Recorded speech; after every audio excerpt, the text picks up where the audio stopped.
여러분, 인류 역사상 가장 화려했던 제국을 하나 꼽으라면 단연 무굴 제국일 것입니다. 하지만 그 찬란한 황금빛 커튼을 들춰보면 그곳엔 우리가 상상하지 못했던 비정한 생존 본능과 숨막히는 권력의 체스판이 놓여 있었습니다.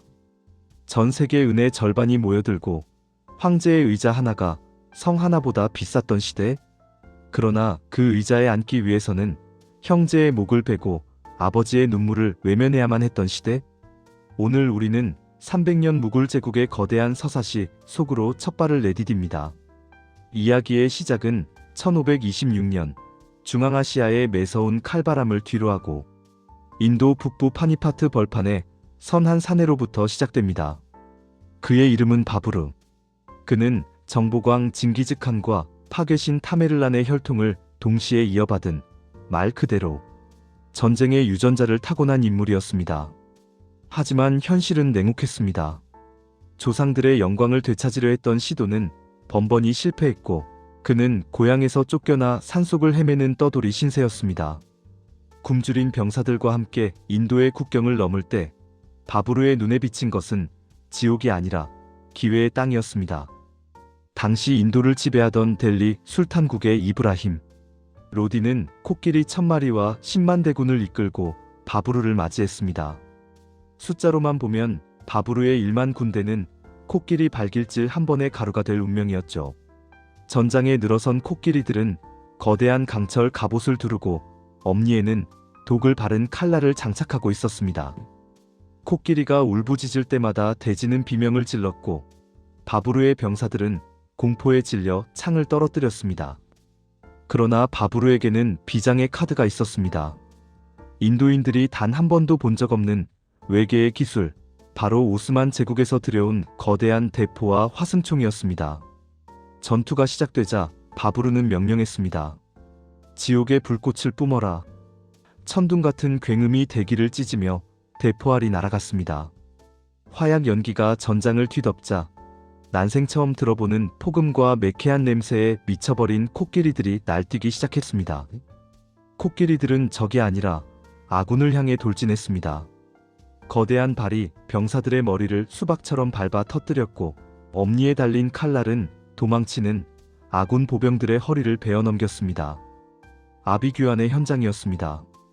바부르는 그 아수라장 속에서 차갑게 미소 지었습니다. 해가 저물 무렵 델리의 왕은 전사했고 바부르는 피냄새 진동하는 흙먼지 위에 무굴의 깃발을 꽂았습니다. 하지만 바부르는 이 풍요로운 땅을 제대로 누려보지도 못한 채 4년 만에 세상을 떠납니다. 그의 뒤를 이은 아들 후마유는 아버지의 야망을 감당하기엔 너무 유약했습니다. 그는 아편에 취해 환상 속을 거닐었고 결국 반란군에 쫓겨 자기 나라에서 추방당하는 수모를 겪습니다. 15년 동안이나 페르시아를 떠돌며 눈칫밥을 먹어야 했던 후마윤. 그는 겨우 왕자를 되찾았지만 그 끝은 허망했습니다. 자신이 지은 도서관 계단에서 발을 헛디뎌 굴러떨어진 것이죠. 제국의 운명이 풍전등화와 같았던 그때 역사상 가장 위대한 천재가 등장합니다. 바로 13세의 소년 황제 악바르였습니다. 악바르 대제. 그는 글을 읽을 줄 모르는 문맹이었지만 사람의 마음을 읽는 데는 신의 경지에 오른 인물이었습니다. 그는 깨달았습니다. 소수의 이슬람교도가 다수의 힌두교도를 지배하려면 칼만으로는 부족하다는 것을요. 그는 파격적인 행보를 보입니다. 힌두교 공주와 결혼하여 혈통을 섞었고 이교도들에게 물리던 가혹한 세금을 폐지했습니다. 나의 제국에 이방인은 없다. 모두가 나의 백성이다. 이 선언은 당시로서는 우주가 뒤집히는 것 같은 충격이었습니다. 악바르의 궁전은 전 세계 지식인들의 거대한 용광로가 되었습니다. 그는 매일 밤 다른 종교의 성직자들을 불러 토론을 시켰습니다. 당신의 신은 왜 우리와 다른가? 진리는 과연 하나인가? 이런 질문을 던지며 밤을 치새웠죠. 그의 포용력 아래 인도는 전례 없는 평화를 누렸고 경제는 폭발적으로 성장했습니다. 당시 무굴 제국의 GDP는 전 세계의 25%에 육박했습니다. 오늘날 미국의 경제적 위상보다 더 강력했던 셈이죠.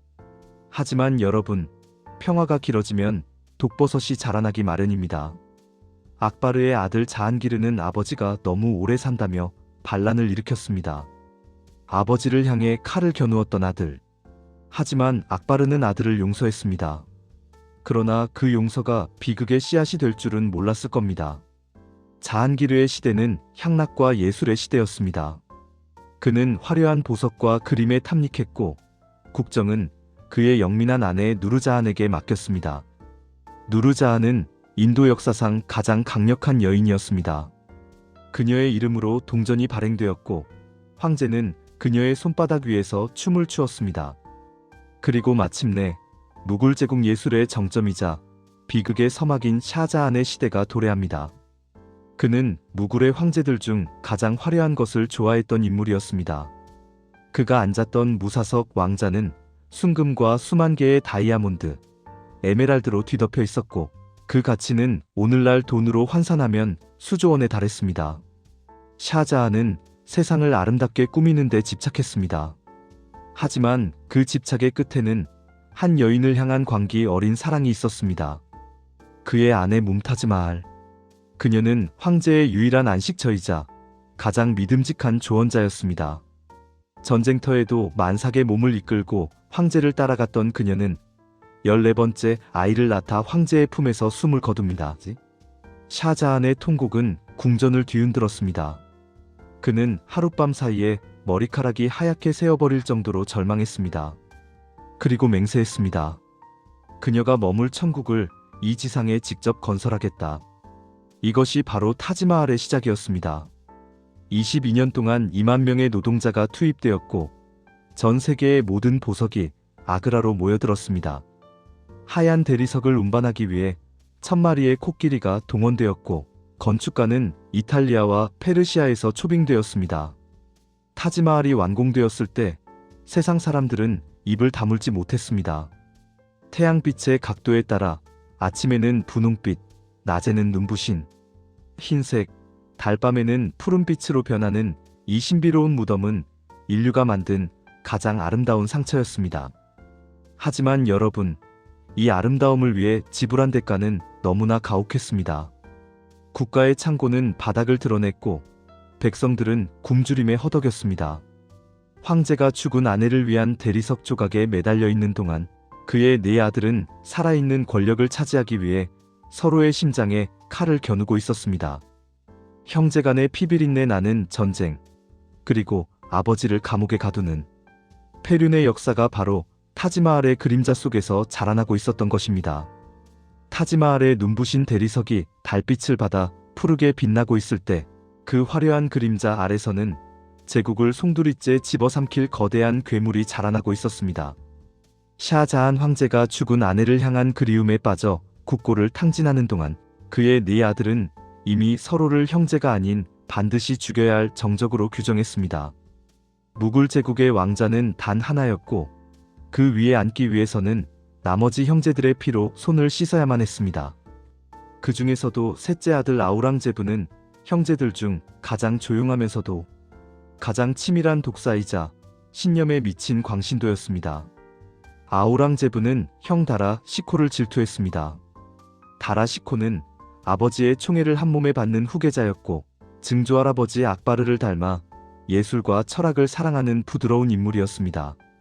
하지만 아우랑제부의 눈에 형은 나약한 배교자에 불과했습니다. 아우랑제부는 종교적 명분을 내세워 군사를 일으켰습니다. 형제들 간의 내전은 인도 전역을 거대한 도살장으로 만들었습니다. 아우랑제부는 차례대로 형제들을 격파했고 마침내 승기를 잡았습니다. 그가 승리한 뒤 보인 행보는 인류 역사상 가장 비정한 권력의 단면을 보여줍니다. 그는 도망치던 형 다라 시코를 붙잡아 낡은 코끼리에 태워 델리 시내를 끌고 다녔습니다. 화려한 왕자의 옷 대신 누더기를 걸친 다라 시코는 백성들의 야유와 오물을 뒤집어 썼습니다. 그리고 그날 밤 아우랑제부는 형의 목을 쳤습니다. 더욱 소름 끼치는 사실은 그가 형의 머리를 깨끗이 씻어 상자에 담은 뒤 감옥에 갇힌 아버지 샤자한에게 선물로 보냈다는 것입니다. 아들의 머리를 식사쟁반에서 마주한 늙은 황제는 그 자리에서 오열하며 쓰러졌습니다. 이것이 바로 아우랑제부가 세상에 선포한 자신의 통치 방식이었습니다. 황제가 된 아우랑제부는 제국의 모든 화려함을 지워버리기 시작했습니다. 그는 궁전에서 음악을 금지하고 시인들을 쫓아냈습니다.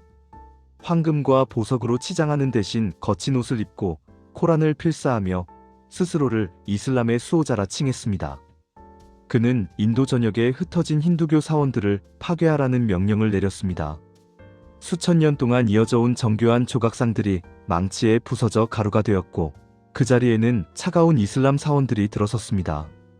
악바르 대제가 쌓아 올린 화합과 공존이라는 제국의 뿌리가 아우랑제부의 고집스러운 망치질 아래 박살나고 있었던 것입니다. 하지만 역설적이게도 아우랑제부 시대의 무굴 제국의 영토는 역대 최대치를 기록합니다. 그는 평생을 말 위에서 보내며 남부 인도를 정복하기 위해 수십 년간 전쟁을 멈추지 않았습니다. 지도상으로 보면 제국은 가장 거대해 보였지만 속은 이미 텅 비어 있었습니다. 끊임없는 전쟁으로 군인들은 지쳐갔고 과도한 세금에 시달리던 농민들은 농기구 대신 칼을 들고 반란을 일으켰습니다. 북쪽에서는 시크교도들이, 남쪽에서는 마라타 전사들이 제국의 팔다리를 하나씩 잘라내기 시작했습니다. 90세의 나이로 아우랑제부가 전장의 천막에서 쓸쓸히 죽음을 맞이했을 때 그가 남긴 것은 거대한 영토가 아니라 거대한 원한의 불씨였습니다. 그가 죽자마자 제국은 마치 둑이 터진 것처럼 무너져 내렸습니다. 아우랑제부의 아들들은 이미 노인이 되어 있었고 그들 역시 왕자를 놓고 서로를 죽이는데 급급했습니다. 한 세대 만에 무굴의 황제는 이름뿐인 존재로 전락했습니다. 이제 제국은 거대한 먹잇감이 되어 외부의 포식자들을 불러 모았습니다. 1739년 페르시아의 정복자 나디르 샤가 델리를 침공했습니다. 무굴의 군대는 숫자는 많았지만 오합지졸에 불과했습니다. 나디르 샤는 단 하루 만에 델리 시민 3만 명을 학살하고 무굴 황실이 대대로 지켜온 전설적인 무사석 왕자를 통째로 뜯어갔습니다. 그 왕좌에 박혀있던 세계 최대의 다이아몬드 코인으로도 이때 빼앗겼습니다. 제국의 자존심이 바닥에 짓밟힌 순간이었습니다. 하지만 무굴 제국의 숨통을 완전히 끊어놓은 것은 북쪽의 침략자가 아니었습니다. 바다 건너 동쪽에서 온 낯선 이방인들, 바로 영국의 동인도 회사였습니다. 처음에 그들은 무릎을 꿇고 장사를 허락해달라며 빌던 상인들이었습니다. 하지만 제국이 분열되고 황제의 권위가 땅에 떨어지자 그들은 상인의 가방에서 총과 칼을 꺼내 들었습니다. 영국인들은 무굴 황실의 분열을 이용해 귀족들을 이간질하고 발달된 근대 무기로 무굴의 군대를 하나씩 격파했습니다. 1857년 인도의 마지막 자존심이 걸린 세포의 항쟁이 터졌습니다. 인도 병사들은 무굴 제국의 마지막 황제 바하두르 샤 2세를 추대하며 영국의 지배에 저항했습니다. 하지만 이미 녹슬어버린 제국의 칼날은 영국의 대포를 당해낼 수 없었습니다. 반란은 참혹하게 진압되었고 영국군은 황제의 아들들을 황제 앞에서 처형했습니다. 80세의 늙은 황제 바하두르 샤 2세는 초라한 마차에 실려 미얀마의 외딴 감옥으로 유배를 떠났습니다. 이것이 300년 대제국 무굴의 마지막 뒷모습이었습니다. 여러분, 이제 다시 한번 타지마할을 떠올려 보십시오. 그 완벽한 대칭과 눈부신 백색의 미약 속에 얼마나 많은 피와 눈물, 그리고 광기가 숨어 있는지 보이시나요? 무굴 제국은 인간이 가질 수 있는 가장 화려한 꿈이었지만 동시에 가장 비정한 현실이었습니다. 바부르의 야망으로 시작해 악바르의 지혜로 꽃을 피웠고 샤자한의 사랑으로 정점을 찍었으나 아우랑제부의 독선과 광기로 인해 스스로 무너져 내린 역사. 이 장대한 서사는 우리에게 말해줍니다. 영원한 권력은 없으며 타인을 포용하지 못하는 강함은 결국 자신을 찌르는 칼날이 된다는 사실을 말이죠. 인도의 붉은 사암 성벽에 귀를 기울이면 아직도 그 시절의 말발굽 소리와 황금잔이 부딪히는 소리, 그리고 지하 감옥에서 흘러나온 통곡 소리가 들리는 듯합니다. 무굴 제국은 사라졌지만 그들이 남긴 유산은 여전히 인도의 땅 위에, 그리고 우리들의 기억 속에 강렬한 도파민의 흔적으로 남아 있습니다. 만약 여러분이 역사의 목격자라면 이 찬란하고도 잔혹했던 제국의 흥망성쇠 중 어떤 장면을 가장 잊지 못하시겠습니까? 권력의 정점에서 보석을 뿌리던 황제의 모습입니까? 아니면 초라하게 유배지로 떠나던 마지막 노인의 눈물입니까? 역사는 언제나 승자의 기록이라 말하지만 무굴 제국은 우리에게 패배자의 기록 또한 얼마나 장엄하고도 슬픈지를 가르쳐 줍니다. 오늘 준비한 무굴 제국의 잔혹하고도 찬란한 서사시는 여기까지입니다. 수만 명의 손목을 바쳐 지은 타지마할의 아름다움과 형제의 머리를 쟁반에 담아 아버지에게 보낸 아우랑제부의 광기. 여러분은 이 비정한 역사 속에서 어떤 감정을 느끼셨나요? 만약 여러분이 그 시대의 왕좌 앞에 서 있었다면 권력을 위해 인간성을 포기할 수 있었을까요? 여러분의 날카롭고 흥미로운 생각을 댓글로 자유롭게 남겨주세요.